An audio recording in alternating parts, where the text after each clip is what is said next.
Donc, voici la première loi des exposants que vous allez utiliser très fréquemment dans vos problèmes.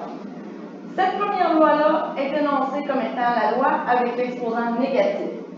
Donc, A à la moins M, je vous donne la réponse que ça devrait donner, donne 1 sur A à la M. Qu'est-ce que ça veut dire? Ça veut dire que quand on a un exposant négatif, normalement, votre nombre change d'étage. Qu'est-ce que ça veut dire? Je vais vous donner un exemple avec mon A à la moyenne. A à la moyenne, dans le fond, si je peux prendre ça, je pourrais toujours l'écrire sur 1. La technique va être la suivante.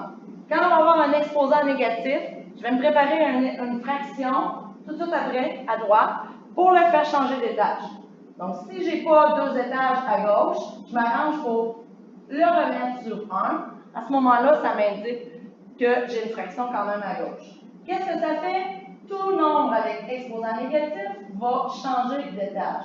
Donc, s'il est au numérateur, il descend en bas, il devient A à la M à ce moment-là. Là, il faut quand même que j'écrive quelque chose en haut. Si j'ai envoyé le A à la moyenne et je l'ai envoyé en bas, il faut quand même qu'il me reste de quoi en haut. Par défaut, si on voit qu'il ne reste plus rien, je vais écrire mon petit A. Donc, c'est comme ça un peu que la loi des exposants va être appliquée. Si je vais avec un nombre, peu importe, si j'écris 3 à la moins 2, 3 à la moins 2, je pourrais remettre ça sur 1 et préparer ma fraction à droite. Donc, ici, à droite, je prépare ma fraction. 3 à la moins 2 va changer d'étage, va s'en aller en bas, devient 3 à la 2. Et par défaut, comme je n'ai plus rien, je vais écrire un petit 1. Mon deuxième exemple que je vais vous sortir, si j'ai x à la moins 2, y, donc je peux remettre ça sur 1 pour préparer ma fraction et je m'en vais à droite pour repartir mon autre fraction. Ce qu'on remarque, c'est que l'exposant à x, c'est moins 2, l'exposant y, il n'y en a pas. Donc à ce moment-là, qu'est-ce que je vais faire? C'est là que je vous dis que c'est bien important de rajouter vos exposants qui vous manquent. Donc, Y, je vais lui rajouter un petit 1 pour savoir si son exposant est positif ou négatif. Par défaut, c'est un 1, donc c'est positif. Qu'est-ce que ça veut dire? Ça veut dire qu'il y en a juste un qui va changer d'étage. C'est mon X à la moins 2. Donc, X à la moins 2 va changer d'étage et mon Y reste sur le même étage. Qu'est-ce que ça donne? Donc, mon Y reste en haut et mon X à la moins 2 s'en va en bas et devient X à la 2.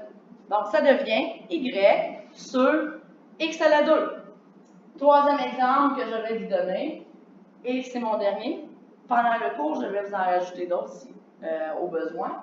Donc, supposons que j'ai moins 2x à la moins 2y, z moins 1. Là, il y a beaucoup de choses à penser là-dedans.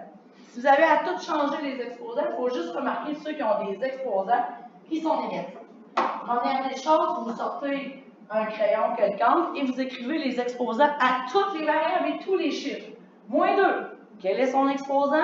Vous entendez dire, c'est 1. Quel est l'exposant à Y? C'est 1. Les autres ont tous des exposants. Lesquels je vais changer de palier? Donc, seulement ceux qui vont avoir un exposant négatif. Le premier que je change de palier va être X à la moins 2 et je vais changer Z à la moins 1. Les autres restent sur le même étage.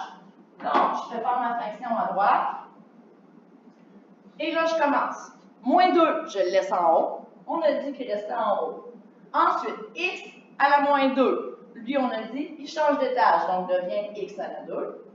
Y a un exposant positif, donc je rajoute mon Y, je le laisse en bas. Et Z a un exposant négatif, donc il s'en va en haut et devient Z à la 1. Vous pouvez laisser Z à la 1 ou Z tout court. Donc, à ce moment-là, ça donne moins 2 Z sur X2 Y. Donc, je vous remercie de votre attention. Vous avez maintenant rempli les lois, la première loi des exposants. Vous êtes en mesure d'aller faire les exercices. Merci.